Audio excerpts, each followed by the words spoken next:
All right, all right, all right. Fine. I'll be a gracious host. How you doing? Little Mermaid is the scariest Disney movie by far, though. Why the hell is Ace Blade in your Kickstarter? Some comics. I'm getting controversial today. We're gonna get controversial today with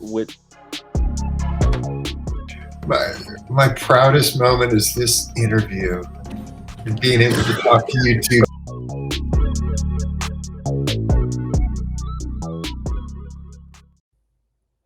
Ladies and gentlemen, boys and girls, children of all ages, Taurus Comics, in collaboration with Fourth Wall Productions, respectfully brings to you the 74th episode of the Four Tales podcast. I'm your host, Kyron Silva from Taurus Comics, and across the way is nobody because it's just me today. Danny J. Quick is out at a convention. I don't even know the name of the convention, but hopefully he's having a good time selling a bunch of books. So I am here to bring you this episode, and I forgot where I am. Hold on.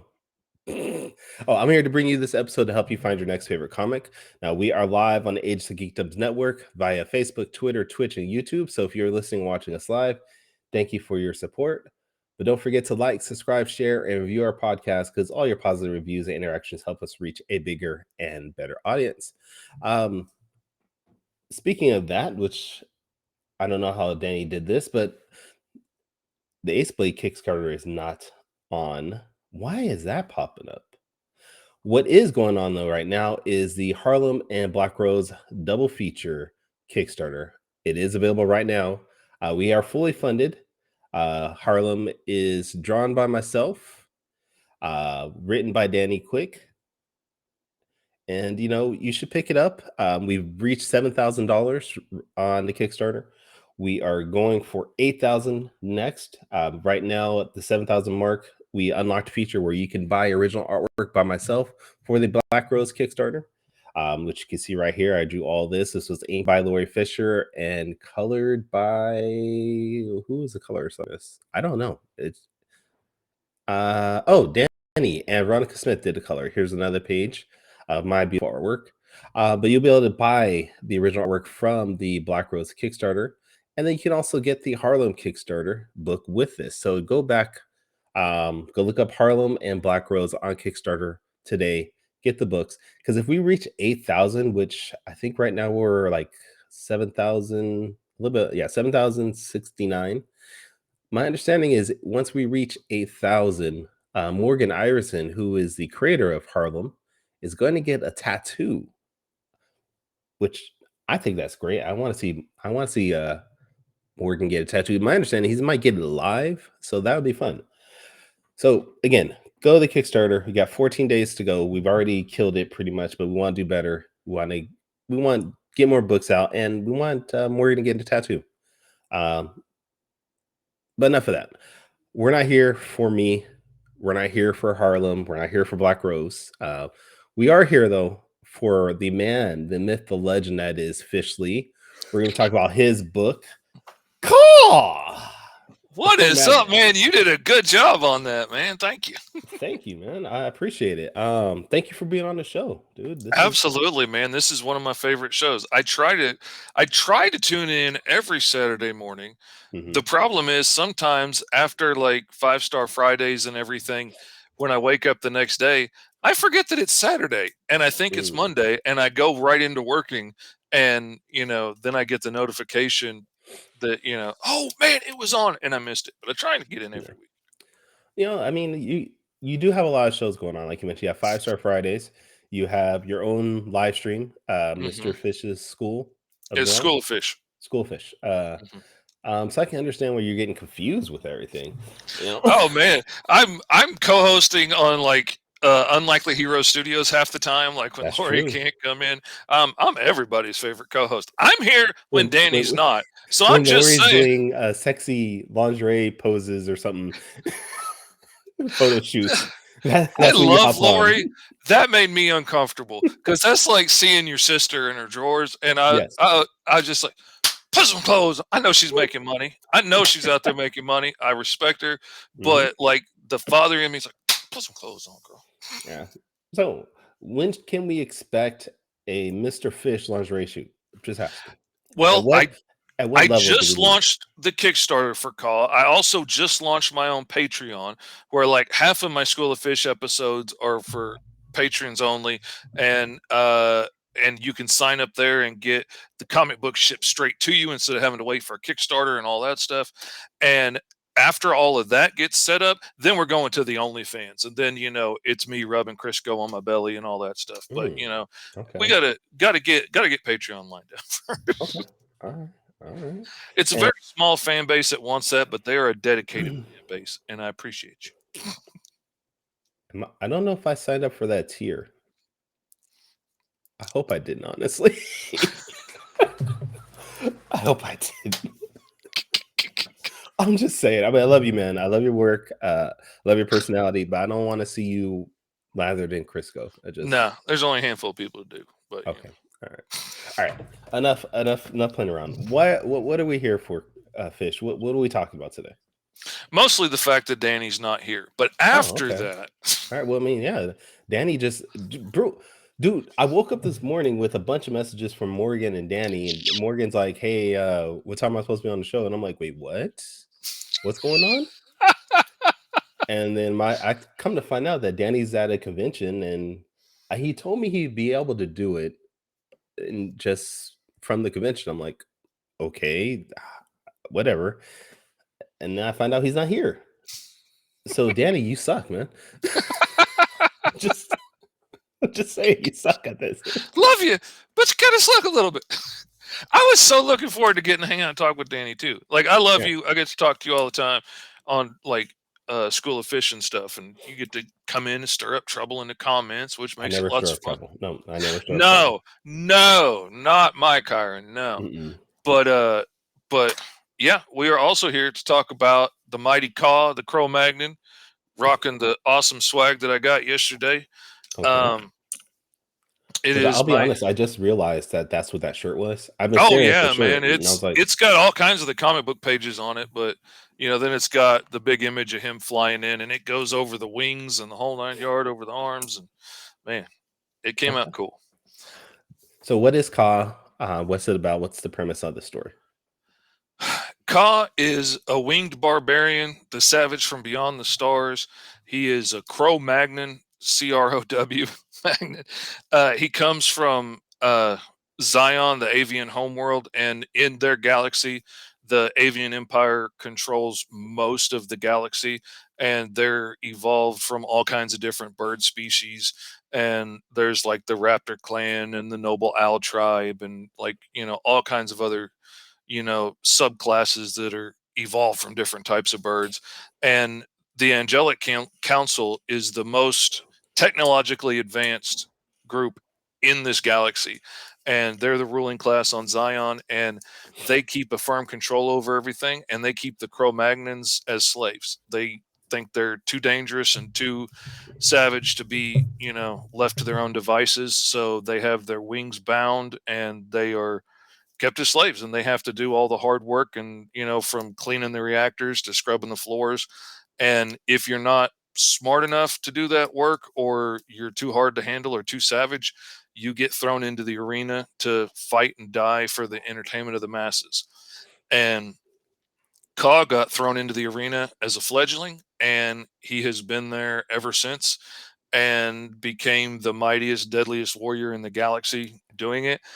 Accidentally leads a slave rebellion against everybody else on the planet, and then hilarity and hijinks ensue, and that's the rest of the book. Okay. But I don't Now, want to give too much away because it's an awesome book, and I will give too much away. no, go ahead, please go ahead. I know Danny's not here, but we would love any spoilers you want to drop on us. That's fine. I will tell you that scene right there that you're showing, Mhm. with him covered in all that get up, the scene right before it when he escapes, and the next two kills are my favorite thing I've written in my life. They are my favorite thing I've written so far. Okay. So I'll tell you that much. So just so we can clarify, you are the writer and artist on this book, Yep. I colorist too. Oh yeah, I did everything. I still hire Shanqui for the color flats, and Lori Foster is my editor because only a fool edits himself. And Did you just call me a fool? yes, absolutely. Okay, fine. That's fine. Fair enough. And everything else I did myself, except for that cover B. Lee Gaston did that cover, and I freaking love it. It is, honestly, it's my favorite cover, and I didn't even draw it, but I love his stuff. Now, I would assume that if someone is a fan of maybe Conan, He-Man, that kind of genre, they'd be down for this. Oh yeah, Conan, He-Man, Thundar the Barbarian, Thundercats, Flash Gordon, like all of that stuff. This book is definitely like on the shorter side, and I'm going more for like the old school Flash Gordon serials like that would play before movies, and it's just action packed, quick to the point. In our last episode, you saw our mighty hero, and then wham bam, slaying monsters, saving princesses, and then oh no, cliffhanger, will we survive? Find out next time. Like very quick and action packed, because I want it to be a book that I can get out to you very quickly at a very affordable price, and not have to charge like $20 an issue on the Kickstarter just to get it made. I want to keep it down low and get it out quickly and get them coming to your hot little hands as often as I can. I could honestly, like, if I can get enough backers moved over to my Patreon instead of having to stop to run a Kickstarter every so often, because you've run Kickstarters, you know how much it takes out of you. And, especially being a neurodivergent artist and having Tourette syndrome and all this other stuff going on, it's basically the only thing I can do right now while we're running the Kickstarter. And because I'm constantly pitching and making new posts and thinking of how can I get it out in front of more people and doing interviews, and then I don't have time to make books. I could have made 2 more issues of KAAW in the time it's taken me to set up the Kickstarter and run it. Like I could have had 2 more issues out. And so I'm hoping to move over to Patreon supporters, and then I can just send you a book every month and, cut out the middleman. So All right, that's so where I'm headed. everybody go to Patreon, subscribe. Mr. Fish Comics. Besides getting Fish some books, we can also see him lather than Crisco if everybody does No, Patreon. that's going to be OnlyFans. That's not going to my be. bad. That's going to be on. That's a My whole bad. separate thing. Okay. Got to hone in on your demographic. But we do have the live Mr. Fish School of Fish art stream coming there, and like the people that were hanging out on my art stream, like one of the pages in this, like I did while we were working on the show, and we were talking back and forth, and stuff ended up in the page, like dude picking a bug out of his hair and eating it. Like we were talking about how all these little things that you can add in, like a sentence here or there or something in the background, can make the world so much more complex and interesting. And as we were talking about ideas, we stumbled on that idea. It's in the book because we were talking about it on School of Fish. So like you could sign up for just $3 a month, being on that art stream. You could give me an idea that ends up in the book that's in print forever. Like that's a heck of a deal. I'm just saying. So it sounds like the School of Fish live stream is a little chaotic at times. I mean, is that safe to say? It can be. Like there have been instances where like an unruly commenter or troublemaker, if you will, might jump in the comments and start off a conversation, and the next thing you know, the whole show goes off the rails. It's been known to happen. What? Sarah, isn't it? It's Sarah. It's always Sarah. Absolutely. It's always either Sarah or Katie every time. Troublemaking Katie out there saving the world and planting trees. And TMK. Troublemaking Katie. Okay. Oh yeah. Okay. Absolutely. Wouldn't be Kyron. No. Hell no, dude. I never start anything. Oh man. I never start nothing I can't finish. So that's my motto. For those that don't know, one of the episodes of School of Fish was the most chaotic, cathartic mess I have ever seen in my life. And we just started off talking, and like Kyron starts in asking questions about daylight savings time and just keeps picking, and I got on a soapbox about how the government's the people in power are trying to keep you looking over here so that you don't see what they're doing over here. And next thing you know, we're talking about institutionalized racism and sexism and all kinds of different things. But it was a heck of a show. And like I said, I think it was really cathartic for everybody there that day. Yeah, just daylight savings time to me is annoying, especially because here in California we voted to end it and we still do it. Like we literally voted and it approved by like 70% or something like that. It was a huge Isn't amount, that something? Yeah. but we still have been doing it for the past 6 years since we Hmm. voted. I'm like, what the hell are we doing this for? And they always tell us, "Oh, it's for the farmers," or some of the BS. I'm like, you don't even know why we do daylight savings time anymore, do you? Nobody really knows. It's a conspiracy. It is. It is. All right. All right. Sorry. You see, this is what happens. You give me on Yeah. daylight savings time, I get confused and I get distracted. It's a Like hot this. button topic. It gets stuff started absolutely every time. All right. Let's revert back. You've been doing comics for 5 years now, which Hmm. is crazy that it's only been 5 years. It feels like the amount of books that you've done, you should have been doing this for a lot longer than that. Yeah, I'm working on my 66th book right now in 5 years. Wow. How many of those books are all yours, and how many are books from other people? Most of them are books for other people. Like my first one was for me, T-Man and Hyperstrike. I've put out 4 issues through FSK, 3 issues of Green Zone, and a source book for Green Zone, and now the Mighty KAAW. So that is 4, 5, 6 Not of my own. Everything else has been for other people, and and I love it. crazy. I've helped raise like right at $100,000 now over the last 5 years for my clients and stuff, which feels amazing to do that. But also, like, no shade to them, but I've been helping build their fan base. I need to start building my fan base because I have a whole lot of stories that I want to tell. And, I can't do that if I'm doing everybody else's stories all day. So uh So does that mean that you won't be doing other people's work then? Is this you're focusing just on your own stuff? I would like to get my goal is to be doing primarily all my own stuff by the end of this year. It was my goal last year, but delays happened and things come up and we couldn't we couldn't get out the number of books I wanted to get out last year. But hopefully by the end of this year, I'm doing like Call on Green Zone full time, paying my bills with that, and then I can pick and choose which books I want to work on and not have to take every book that comes along so that I can pay next month's rent, Mm. but be able to take on the projects that I really want to take on and that I really enjoy. And which a lot of the books I've been working on, I really enjoy. But it would be nice to be able to pick those things rather than just have to because, bills. Now you're Mr. Indie at this point. Um, but your style is very quick. You're fast enough to work for a Marvel or DC. Are you submitting your work to any companies, Boom Studios, nothing? Nobody? No, my end goal is to tell my own stories. Like that Okay. is my dream. My childhood dream was to work in indie comics, period. Like What kind of I childhood dream is that? that's what I wanted to do. Like I didn't want to do Spider-Man and Superman. Like I wanted to tell my own stories. And indie comics was where all the weird stuff happened, like Grendel and Judge Dredd and Teenage Mutant Ninja Turtles. So like I studied black and white and grayscale and halftones and all this stuff my whole life because that's what indie comics were and that's what I wanted to do when I grew up. And then all of a sudden everything goes digital and all the comics are in color and now I have to learn color theory and how to do all this.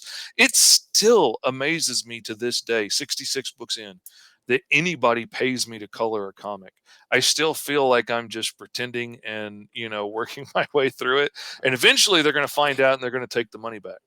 But I've got like pros now hitting me up and asking me for advice on coloring and I'm like, I could tell you what I know, but like I still kind of feel like I'm cheating. Yeah, but I mean I think that's a lot of us. I mean, a lot of us just are going along as the best we can. Hmm. We're making up as we go a lot of times, and we're trying to learn from the mistakes that we made from the past book. Hmm. And I mean, I think that's life, though, isn't it? For Oh most yeah. people. Oh yeah, and and we're constantly improving, and I'm constantly striving and trying to learn new things. Like I'm watching other people's art streams to try and pick up new tips and tricks, and as often as I can. I'm always trying to study new books on drawing and drawing from life to try and pick up new bits of, like, oh, his nose does a weird thing. I'm going to add that to my mental clip art. And oh, look at her double jowls. I'm going to put that in my clip art and, use that for somebody down the road. And, we're constantly trying to improve. And I can go back and look at the first books I did and I love them. And also I'm kind of like, ugh, could have done that better.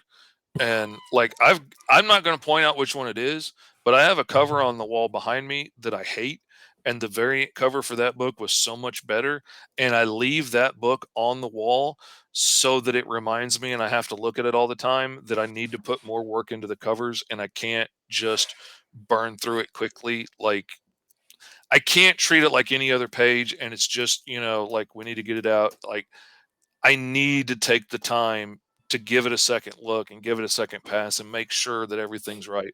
Because I wish I could go back to that cover and like change that chin and change that hand, but I can't because it's done. Mhm. So I leave it on the wall to remind me. I think I know which cover it is. I think I know. I don't. I don't know. I'm just being a jerk. I'm My just lips are sealed. I'm not saying because I don't want to hurt nobody's feelings, but and it's not bad. It's just I could have done better, and okay. so I remember it. Do you find yourself as an artist or as a writer disliking your older stuff more? I'm honestly, I'm probably more critical about the writing, really, Yeah. than I am about the artwork. Like, I look at the artwork and I'm like, oh, well, I could have done that better, or I didn't know how to do this yet, or I didn't know that that technique looked so, amateurish at the time, but it was a huge leap in what I could do at the time. But yeah, my writing I'm much more critical of because I'm like, if I had changed that or split this up and moved it, this would have had more power and more impact, and that kind of stuff. I wish I could have another crack at. Okay. I like the honest answer. So going back to this idea of you being a comic book artist for 5 years, only 5 years now, doing I mean, 66 books. What were you doing before those 5 years with your art? I've been an artist my whole life. I've been making a living off of my art since like junior high, and so Were you like selling naked photos like I was in junior high with your artwork? Is that what you were doing? Because that's what I was doing. I will say I started doing pictures of people's D&D characters and portraits of guys' girlfriends so that they could give them to them, as a present, and Oh. try and get lucky. Uh, I'm not commenting on other things that I may have drawn also, but Hmm. yeah, but so like I designed a logo for Georgia Pacific for one of their like inner office agency things, like, in high school. I've done all kinds of different stuff from working in t-shirts and signs, and like I sculpted and painted like 45 fiberglass polar bears that went all over the country in Dixie cafes. I've done all kinds of weird stuff from like sculpting people's golden retrievers for Christmas presents to painting giant murals on the side of buildings and stuff. um, Murals actually became a big part of my business for a long time there. Uh, I've done all kinds of stuff. Like, I used to make my freelance business used to pretty much be doing logos and then like, band posters and CD covers and murals and stuff like that for a long time. And then my Tourette syndrome, which I still wasn't diagnosed with at the time, I just had some weird quirks, uh, got so severe that I ended up in a wheelchair and I couldn't walk, talk, or see for 15 years. And it was incredibly brutal. And then, I'm sorry. You can't just glaze over that. And I apologize if this is like traumatic, but you said walk, talk, or see for 15 years? yeah, it's, I have a very severe case of Tourette syndrome, and I usually don't lead with I have Tourette syndrome when I explain it to people, because people are like, oh, that's the cussing disease. I saw Deuce Bigelow, and they shut down and they don't listen anymore. I usually Mm, explain that I have a neurological condition, and if you think of your nervous system like a computer. The insulation on the wiring in my brain is thin, so you get a lot of cross signals, and something that was supposed to go this way may shoot out this way. Something that was supposed to be a thought or a subconscious thought might shoot out your mouth. You don't realize how little control you have over the words you say. You think it and it comes out. You don't Mm, think through the words as you're saying them. You just think, hey, Kyron, and it comes out your mouth. okay. Um, which you notice when you like the wrong thing shoot out your mouth and you say every kid's name except for the one you're talking to. Like, you notice it then. For me, random stuff can shoot out, random signals can happen. I would shake so violently constantly that I couldn't walk without crutches, and then it got to where I couldn't even stay up on crutches anymore, so I had to get a wheelchair. Uh, Oh, my dang. eyes will clamp shut on me and not open. My jaw will lock shut on me, and I can't get it open to talk through it. That's actually why I lost that tooth in the back, because I kept cracking my teeth from my teeth being clamped so hard. And I'll chip off pieces fairly regularly, and then one of them just shattered, and that was a lot of fun. Uh, that kind of stuff, that became my everyday for a long time. And I would be shaking so violently that I couldn't get out of bed. Or if we could get me into the wheelchair, like I couldn't do anything else. But if I could work one hand, in a little twisted up gnarl, I could work my little joystick and get around. Um, that's actually part of the reason you'll notice when I'm on all of these shows, I tend to go from like, sitting way back to sitting way forward, because I'm in constant pain and I have to shift how I'm sitting to ease the pain for a minute until I get in total agony again, and then I shift to a different position. Um, but eventually, we got the right mix of meds. We tried some alternative treatments. I've tried all kinds of weird treatments. Like, I've got permanent nerve damage in my leg from a series of injections I got in my neck and back every 2 weeks for years. And Mm, it deadened the nerves in my legs. So, like, I need help getting up a curb now. But it also stopped a lot of the major leg ticks, which would throw me on the ground, because when your legs just yank up in the air, that's yeah. 400 pounds of fish falling on the ground. That's a lot.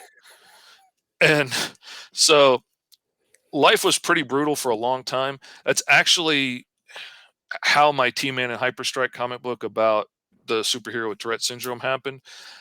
I couldn't do anything else. I couldn't even communicate with my kids most of the time in the same room. I joked that my kids are fluent in grunt because so much of the time my jaw would be locked shut that they learned when I went, they would know what that means, and they would get me a drink and they get me my blanket and whatnot.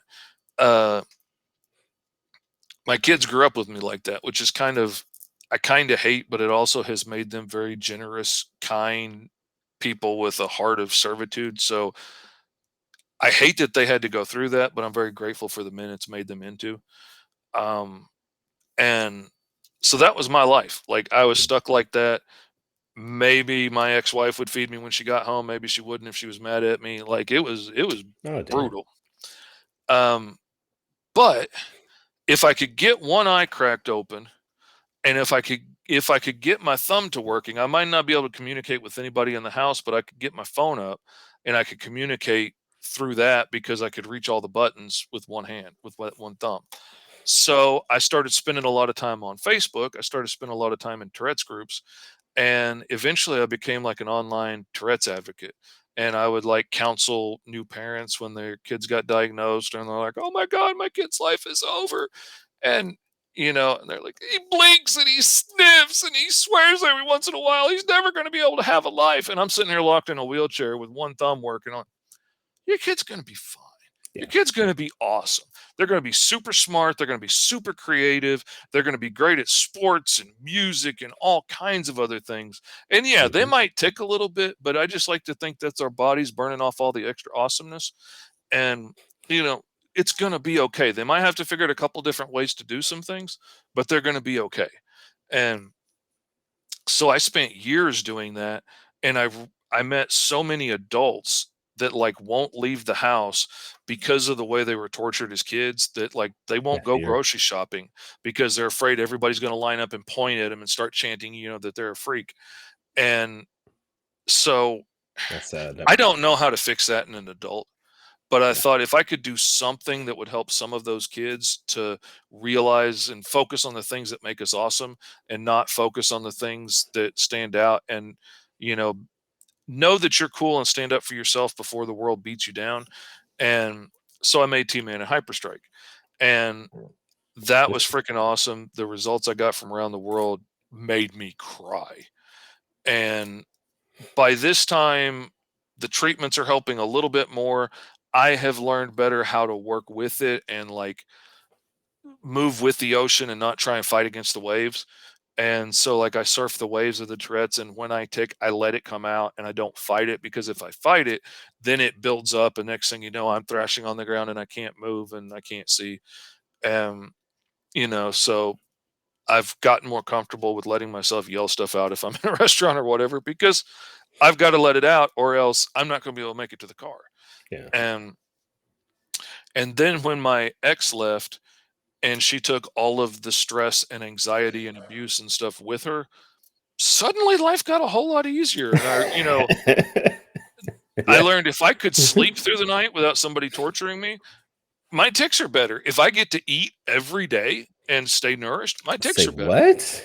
And oh man, there's times Crazy. she wouldn't feed me for like 3 days if she was mad at me. Like if my That's ticks got sad, so dude. bad that I embarrassed her at a family function, that's it. Only thing I'm getting to eat is the honey bun and the soda my kids were trained to bring me for breakfast so I could take my pills, and that would be it for the day. Wow. Um, That must have been rough on you, dude, so much. it was really bad. And now life is better. Life is easier. I can manage my ticks better. I mean, I still have them. Like I had to hold on to my wife to get out of the restaurant last night because it was so noisy and stuff, and I was ticking pretty bad by the end of it. But I got to go out to a restaurant and I got to eat dinner with my kids and I got to have fun and talk and tell stories, and I get on art streams twice a week and tell funny stories and have a big time. And I'm getting to live out my childhood dream now, making comics. Like when this got better, I had to learn I had to find a new way to make a living, and nobody will hire me because they don't want to hire the guy that might not be able to drive to work today or can't talk on the phone today. So nobody wanted to take a chance on me, as talented as I am. But I can sit in my recliner and I can make comics all day and I can talk to clients on Messenger, whether I can speak or not, it doesn't matter. As long as one eye will open and my right hand will work, I can keep working, which is pretty awesome for me.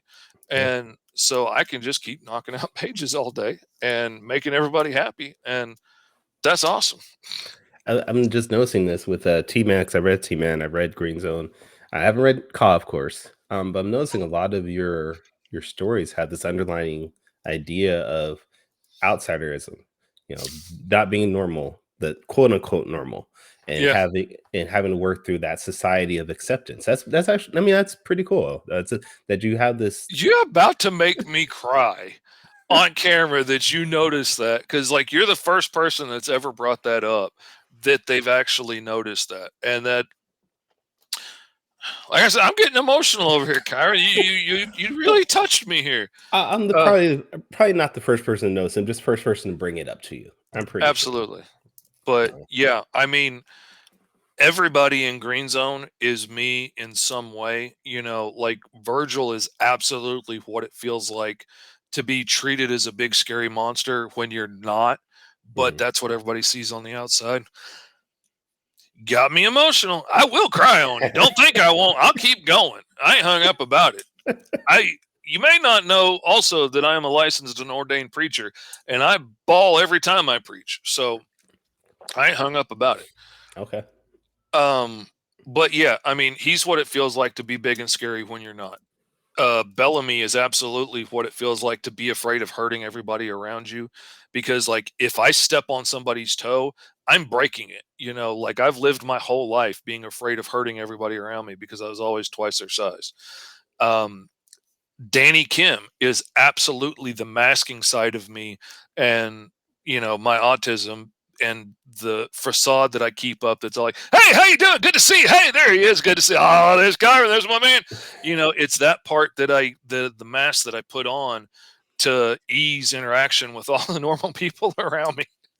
I love you, Brad. Thank you. Brad's all like, no crying. I will cry too. Dang it, dude. It's okay to cry, dude. Absolutely. It's okay to cry. Enjoy it. Sometimes Absolutely. you need to cry, Mhm. especially when you have a good story like Green Zone is. Oh, I guarantee you, I'm shooting for that in Green Zone. I am going to make you cry. Like my goal is not just to like make you cry when a character dies. I want to make you cry when that character cries. If I can do that, that is one of my big goals in life, to like actually make the readers cry because Virgil or Danny or Bellamy is so broken and crying and hurt. Like I want you to weep with them. If I can do that, that's I'll let you know if you kill off Virgil, I'm not gonna cry. I'm gonna beat your ass. I'm just saying right now. You kill don't Virgil worry. off. Virgil has 100 miles of just solid crap to have to go through in his life before I'm gonna be there for all 100 before miles. he can get any relief like that. I'm So yeah, gonna be there for all 100 miles. But at mile 101, if you kill him, it's over for you. That's all I'm saying. but that's also the thing that I love about having my own book like Green Zone. Like that's one of the reasons that I've never really had the drive to go work for like Marvel or DC is I want the freedom to be able to do what's right for my story. And like if killing Virgil or Danny or Bellamy or somebody, like if that is the right thing, I can do that. Like if that's like, damn, that was the crescendo. I can do that, and I don't have to talk with 50 layers of marketing and executives and shareholders and all that stuff. Like, no. We got T-shirts coming. We got coloring books coming next fall. We can't do that. I don't have to worry about that. I can do what's right for the story, and I love should that. always be our first thing. Do what's right for the story, and then take care of everything after that. I mean, heroes always. Brad says heroes always come back from the dead, Kyron. Don't make a life-altering decision based on the character's death. Nope. We're doing this with Virgil. Anybody else is fine. You kill off Virgil. Oh yeah, Superman's gonna come back. Spider-Man's gonna come back because they got to, because they got a whole nother wave of pajamas coming out at Target. Like, you know, we gotta keep feeding the beast. Virgil don't have none of that mess. So he's got no executive safety net to protect him. And then Marvel just killed off I don't want to say major, but a pretty big character that people got just annoyed with. And I'm not surprised they killed her off, but I'm a little bit saddened that they did not give it. I don't feel like they gave her enough of a time to be something before they killed her off. I'm not going to say who it is, you know, but I'm a little disappointed in Marvel on that one. But I think this is a good time for us to transition to everybody's favorite part of the show, which is Danny's quick takes. We know Danny's not here, but we're still going to do quick takes. And if you haven't watched our show before, Danny's quick takes is a semi-rapid fire timed session where Danny's going to give our guests 45 seconds to answer 5 different questions, 45 seconds for each question. So let's go ahead and get into that. If I can.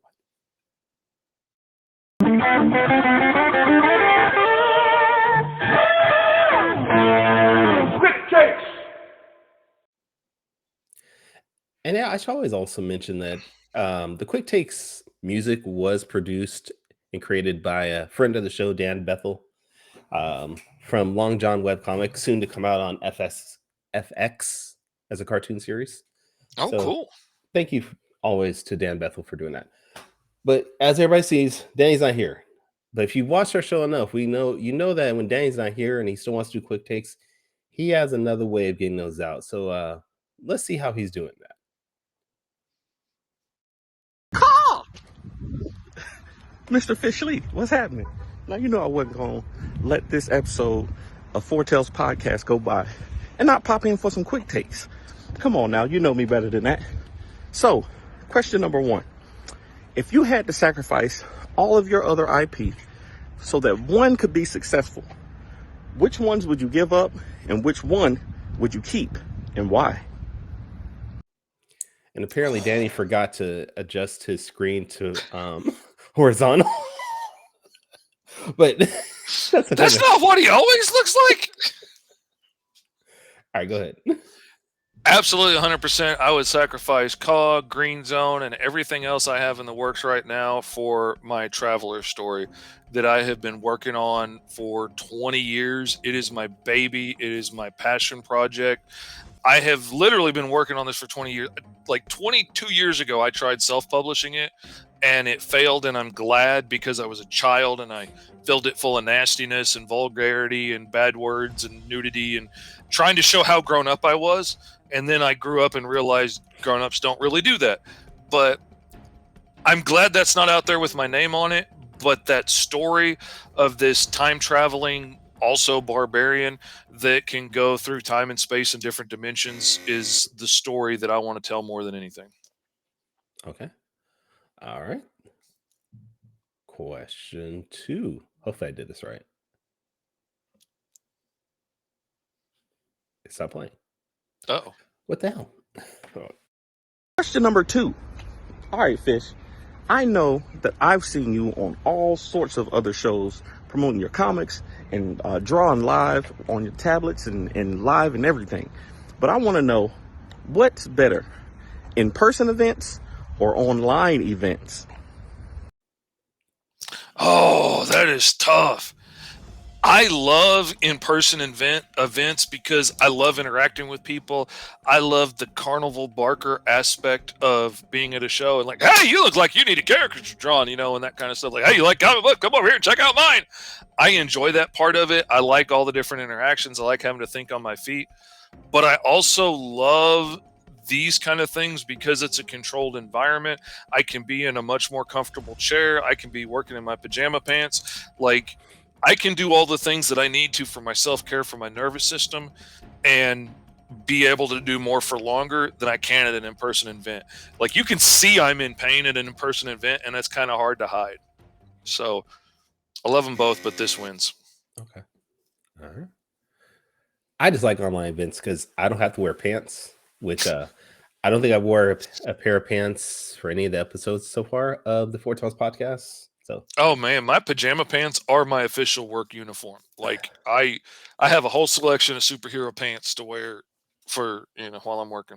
There you go. All right, question 3. Or is it? Question number 3. Now we know there's all type of things that it takes for comic books to be successful, okay? But I want to know, what's more important for indie comics? For them to be relevant, for everybody to know who they are, or for it to be impactful to the people that read it? Oh man, that's a really good question. Because being relevant and more people knowing who you are and stuff, that could get you a lot more sales.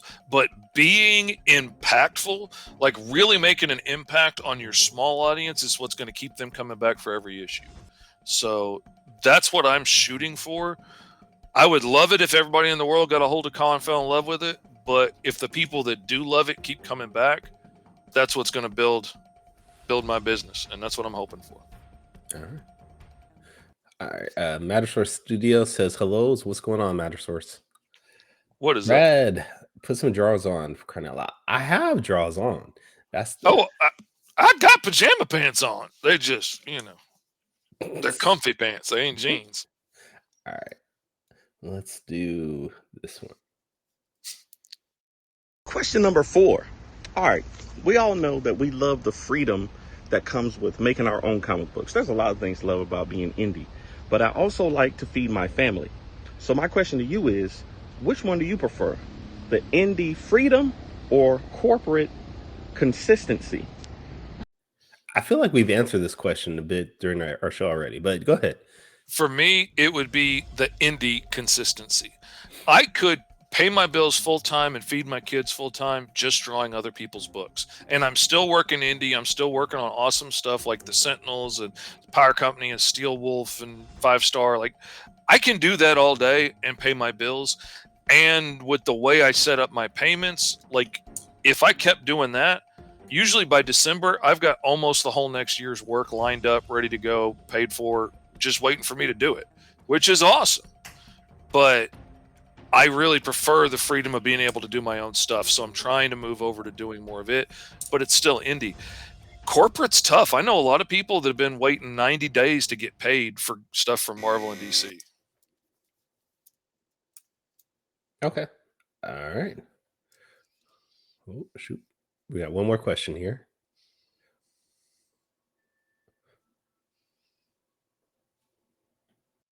Last but not least, question number 5. So I saw on Freestyle Fridays that y'all used to do a roll the dice thing where you would pick a superpower and all kinds of things to make up a character. So I want to know your top 5 superpowers, the top 5 best superpowers. I love how there's like, I don't know if he was filming that right next to his car as it was warming up, but I love that.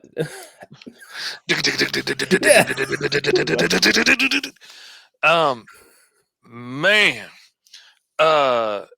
Hold on, I got a big old pop-up over here. Yeah, it's popping up for me too. Favorite superpowers, I mean, personally, I love teleportation. I don't really care for flight all that much. Like, That I seems mean, like the it's worst power, honestly. yeah, and you got to have so many other powers for that to work. Yeah. Like, I mean, if you're going to give me flight and super strength and invulnerability and, you know, super fast reflexes and super speed, then yeah, I would just take all that and be Superman. Okay, you're wasting time. You only got 10 seconds now. Well, I'm saying, like, if I'm going to pick 5, I would basically pick those and be Superman, but they're not my favorite.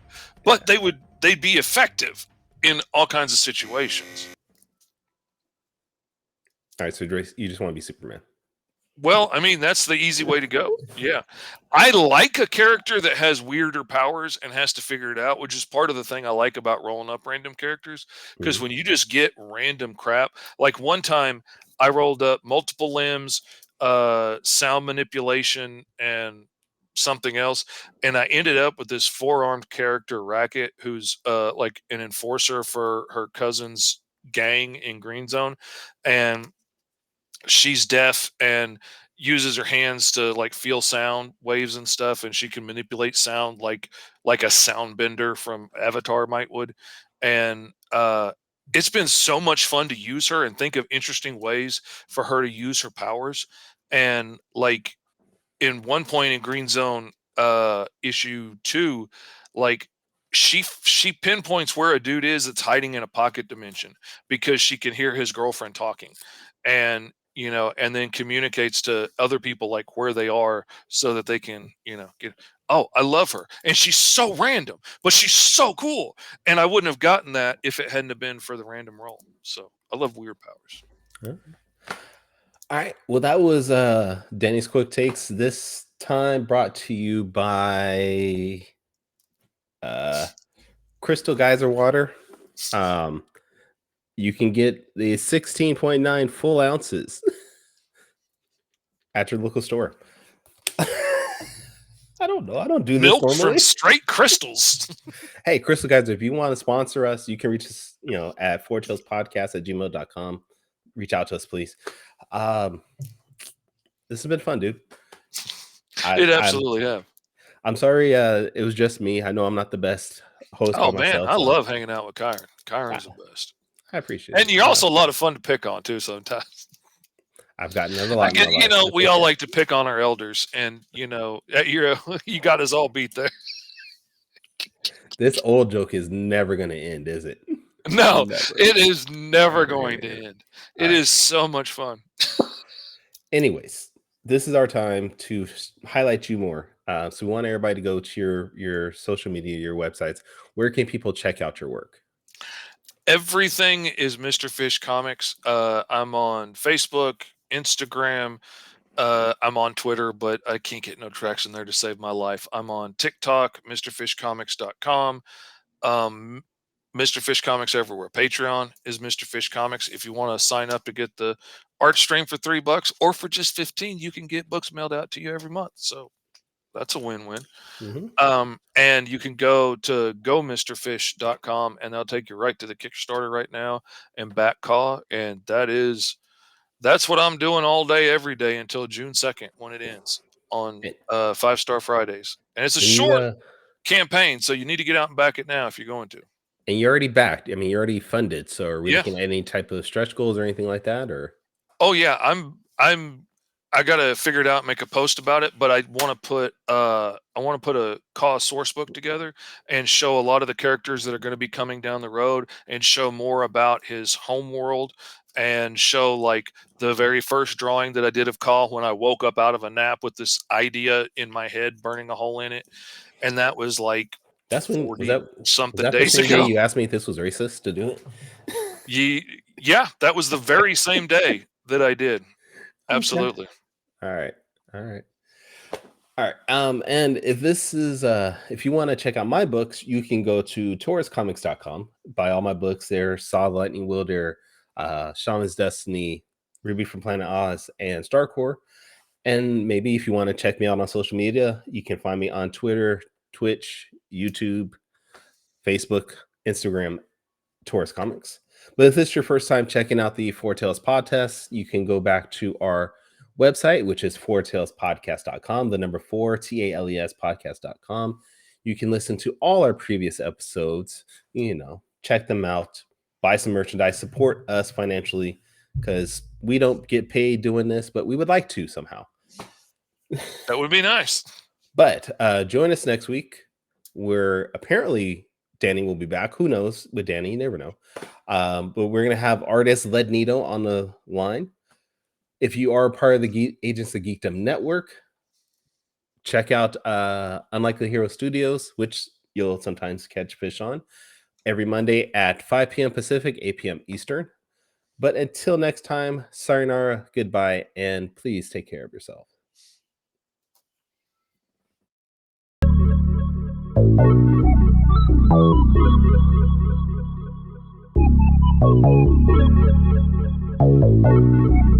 I want to know what it is Quick is trying to say.